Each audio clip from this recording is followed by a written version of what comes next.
Salut à tous, j'espère que vous allez bien. Donc, cette vidéo a pour but de vous partager un peu les informations concernant les niveaux clés. Donc, on va essayer de voir les différents niveaux clés qu'on va voir sur un graphique. Et plus tard dans la vidéo, on fera d'autres vidéos qui vont vous expliquer un peu comment on va les utiliser, comment on utilise ces niveaux pour pouvoir déterminer la direction, comment on utilise ces niveaux pour fixer un peu les confirmations. Donc ici, comme vous voyez, on a, disons, un ensemble de 10 niveaux clés. OK? Donc ici, pour la ligne du haut, ça va correspondre à tout ce qui est comme niveau clé pour des ventes. Et en dessous, vous aurez les niveaux clés concernant les achats. Donc, en principe, c'est en termes de niveau clé, c'est tout cet ensemble que vous pouvez retrouver sur un graphique. Donc, l'élément important que je vais déjà mettre l'accent là-dessus, c'est surtout concernant les unités de temps. OK? Donc, pour les niveaux clés, on va principalement utiliser le daily, au minimum le daily. OK? Pour les autres là, pour les unités de temps inférieures, et à une autre manière, on n'utilise pas les niveaux en tant que tel, mais on a une autre manière pour pouvoir déterminer les zones pour pouvoir rentrer sur le marché. Mais pour pouvoir déterminer en termes de direction, pour déterminer le sens et la direction du marché, on va déterminer les niveaux clés et c'est en fonction de l'action du prix sur ces niveaux clés qu'on va essayer de fixer déjà la direction. Et sur les plus petites unités de temps, une fois que la direction est fixée sur les unités de temps supérieures, on va utiliser les petites unités de temps pour suivre la direction. Donc, c'est vraiment important déjà de mieux déterminer déjà les niveaux, à quel moment un niveau clé est utilisable et à quel moment un niveau clé, nous pouvons dire que le niveau clé est épuisé. OK? Donc, on utilise principalement le daily et le weekly, principalement les niveaux clés qui sont situés sur ces unités de temps. OK.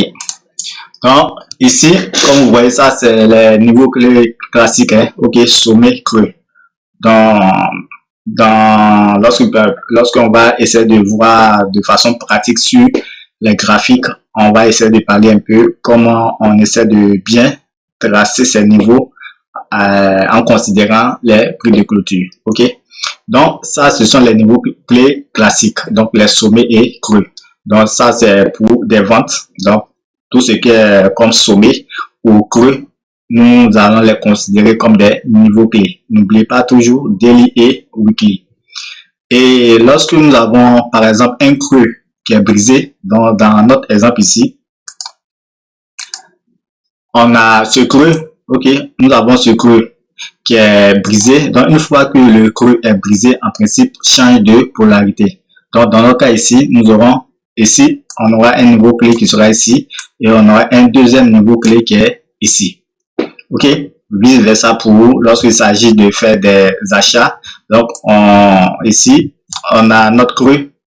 Donc, ça, c'est un niveau clé pour faire des achats. OK?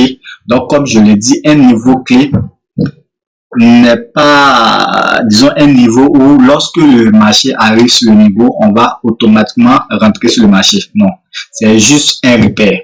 OK? Le prix va utiliser ces niveaux soit pour faire des retournements, des continuations de marché. Donc, c'est plus un repère pour nous, pour savoir où le marché se dirige et à partir d'où nous devons essayer soit de sortir, d'observer ce que le marché va faire avant de continuer, soit on continue la tendance, soit on prend le retournement. Donc, c'est juste ça. OK? Donc, un niveau clé n'est rien qu'un niveau clé. Ce n'est pas un niveau où il faut anticiper sur le marché parce que ça sera risqué. Bien que il y a des stratégies qui peuvent nous permettre de pouvoir rentrer, de pouvoir anticiper sur des niveaux clés, mais de base, les niveaux clés sont pas faits pour rentrer directement sur le marché. Mais les niveaux clés, nous allons les utiliser pour pouvoir mieux déterminer la direction où le marché s'oriente et en fonction de ça, maintenant, on sait quels sont les setups que nous devons privilégier et comment le marché va essayer de créer ces mouvements entre niveau clé et niveau clé. OK? Donc, ici, même chose, lorsque nous avons un sommet qui, de base, était un niveau pour faire un sell, Mais si le marché vient et qu'on n'a pas eu de confirmation que le marché brise le niveau, automatiquement, le niveau change de polarité. Donc, au lieu de vendre à ce niveau, maintenant, on sera prêt à acheter. Donc, ici, également, sur ce schéma, nous avons aussi deux niveaux clés.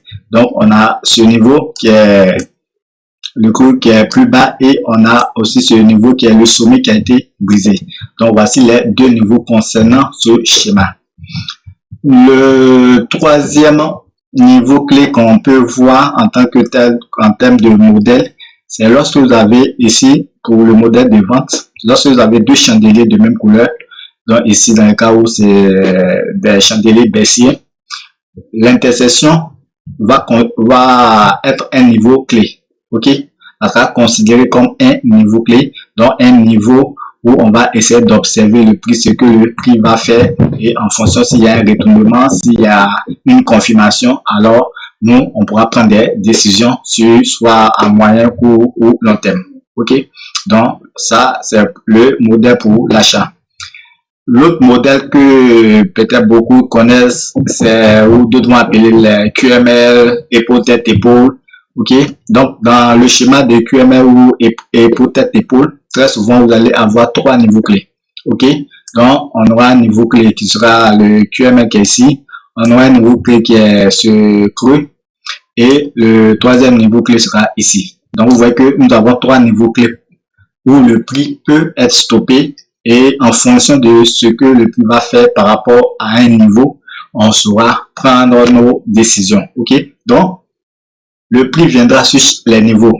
Et nous, le travail qu'on fait, lorsque le prix arrive sur le niveau, on va observer. Donc, on détermine le niveau clé. Après avoir déterminé le niveau clé, on doit atteindre une confirmation.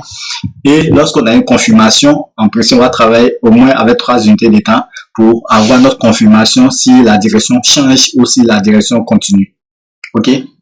Donc, le même modèle pour le cas où on veut...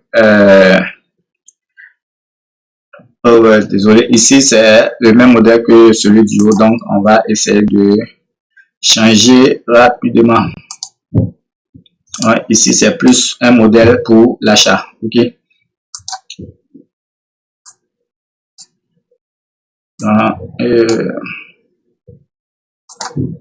Ok, donc je vais faire rapidement le schéma. Donc ici, on doit avoir un modèle pour un achat. Donc pour que ça soit un achat, c'est tout simplement quoi? Un creux. Donc ici, on aura notre... Donc, qui va faire ça.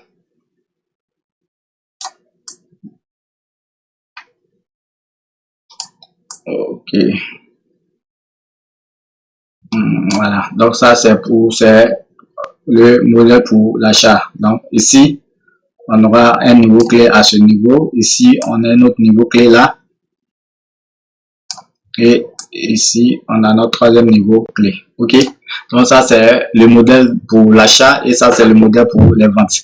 Donc ici, lorsqu'on va utiliser le graphique, en principe, entre les deux niveaux clés, on peut avoir ce modèle. Ok, on peut avoir ces modèles entre les deux niveaux clés. Donc, vu que c'est un niveau clé, si on trouve un niveau clé ici et que le marché vient et le marché réagit, on peut rentrer sur le marché. Ok, donc l'histoire ou bien bon, le fait est de rechercher carrément tous les niveaux clés et maintenant lorsque le prix va arriver sur un niveau clé, on va essayer maintenant d'observer ce que le prix fait. Ok, et pour le troisième, bon, le dernier modèle, c'est ça, c'est ce modèle qui se trouve ici. Ok, ou bien là, d'abord on a un niveau clé, mais le prix ne respecte pas le niveau clé, le prix va briser le niveau clé. Donc automatiquement on aura un niveau de vente qui sera ici. Donc un niveau clé où on va essayer d'observer le prix si le prix va vendre ou non. Ok, donc c'est le même modèle, mais dans le cas où nous devons faire des achats. Donc, voici un peu l'ensemble des modèles de niveau clé que nous devons utiliser sur les unités de temps daily et weekly. C'est important de vraiment respecter les unités de temps. Déterminer les niveaux clés daily, weekly, monthly, pas toujours Mais le weekly, après weekly représente la direction principale. Donc, il faut vraiment à chaque fois déterminer les niveaux clés, que ce soit daily, weekly, et enfin de savoir observer un peu le prix pour avoir une confirmation si nous devons rentrer ou non.